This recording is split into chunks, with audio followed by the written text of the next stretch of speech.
நிறைய நேரங்கள் நம்முடைய பிரச்சனைகளை நம்மளே சரி செய்யலாம்னு நினைக்கிறோம்.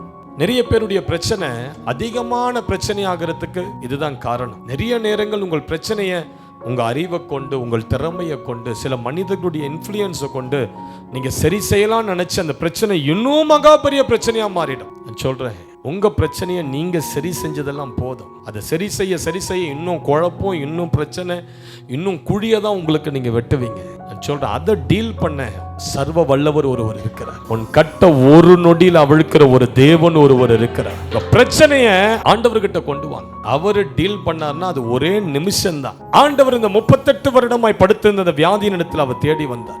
அவ்வளோ பேர் இருந்தாங்க சிஸ்டர், அந்த இடத்துல அவ்வளோ பேருக்கு கிருபை இல்லை. ஆனா இவன் ஒருவன் மேல கர்த்தர் கிருபை வைத்தார். உன் வீட்டுல எவ்வளோ பேர் இருக்கலாம், ஆனா உன் மேல கர்த்தர் கிருபை வச்சாரு பாரு. உன் கூட பிறந்தவர்கள் எவ்வளோ பேர் இன்னும் ரட்சிக்கப்படல, இன்னும் விக்கிரகத்துல தான் விழுந்து இருக்கிறாங்க. உன் சொந்தக்காரங்க எவ்வளோ பேர் இன்னும் கோயிலா சுத்திக்கிட்டு இருக்கிறான். ஆனா நீ தேவ ஆலயத்துக்கு தேடி வரும்படியாய் கர்த்தர் உன்னை தேடி வந்தார் பாரு.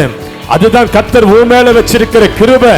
உன்னை தேடி இயேசு வந்திருக்கிறார். நம்ம அவரை தேடி போல, அவர் நம்ம தேடி வந்தார். 38 வருட வியாதியஸ்தனை தேடி அவர் போனார். அவர் போய் அவனை பார்த்து கேட்கிறார், டேய் வீட்டுக்கு போகணும்னு ஆசையா இருக்கடா, வீட்டுக்கு போறியாடா? அவன் சொல்றான், ஆண்டவரே அதுதான் என் ஆசை, என் ஃபேமிலியோடு, மனைவியோடு, பிள்ளைகளோடு சந்தோஷமா இருக்கும். ஆனா என்ன பண்றது, இந்த வியாதியில என்னால நகர முடியல. பிரச்சனையில இருந்து ஒரு இன்ச்சு கூட என்னால வெளியே வர முடியல. சில பேருக்கு ஒரு வேளை அது கடனா இருக்கலாம். கடன்ல இருந்து கொஞ்சம் கூட என்னால மீண்டு வெளியே வர முடியல. இந்த பிரச்சனையில மாட்டிக்கிட்டோம், குடும்பமா மாட்டிக்கிட்டோம், எங்களால வெளியே வர முடியல. என்ன செய்யறதுன்னு தெரியல.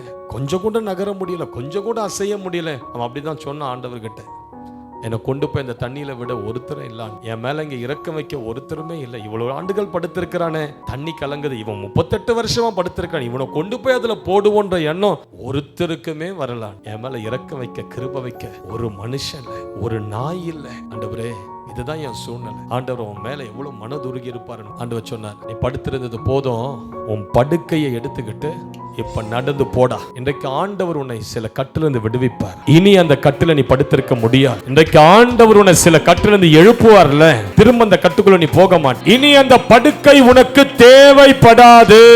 அந்த படுக்கையில இனி நீ அந்த இடத்துல படுக்க மாட்டாய். அதனாலதான் ஆண்டவர் கல்வாரி சிலுவையில சொன்னார், எல்லாம் முடிந்தது, இட் இஸ் finished. ஆண்டவர் கடைசியாய் பேசின வார்த்தை அதுதான், முடிந்தது. எல்லாத்தையும் நான் முடிச்சிட்டேன். என் பிள்ளைகளுடைய வாழ்க்கையில் இருந்த தோல்விகளை நான் ஜெயமா மாற்ற பண்ணிட்டேன். அவர்கள் வாழ்க்கையில் இருந்த சாபத்தை நான் ஆசீர்வாதமாய் மாற பண்ணிவிட்டேன். அவர்கள் வாழ்க்கையில் இருந்த வெறுமைகளை என் ஆசீர்வாத நிறைவால் நான் மாற பண்ணிட்டேன். It is finished. முடிந்தது.